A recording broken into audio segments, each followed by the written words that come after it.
Le bhanka inenkxalabo yokuba ukunyuka kwamanani olosuleleko intsholongwane ye-COVID-19 kuza kudodobalisa uhlumo ukubheka phambili. Irhuluneli yebhanki enguvimba umnumzana Lisija Rhanyarho uthi uqoqosho lweli kulindeleke ukuba lwehle ngomyinge we-7.1% xa kuthelekiswa nomyinge we-8% ubulindelekile kutshanje. Kulindeleke ukuba lukhule ngomyinge we-3.6% kulo nyaka. Sharply lower public and private sector investment last year and continued weakness in 2021 will weigh on growth prospects. GDP is now expected to grow by 3.6% in 2021 and by 2.4% in 2022.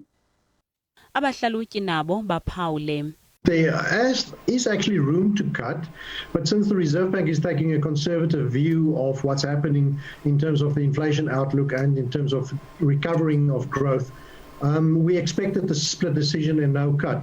But you know what, on the margin, further cuts would probably help very little compared to the huge cuts that we've already seen during the course of the past year. Kulindeleke ukuba lihlale lisezantsi iqondo lenzala ukuze kungachaneki abathengi abaninzi. Amaxabiso eoli kwihlabathi nawo ayaxhalabisa.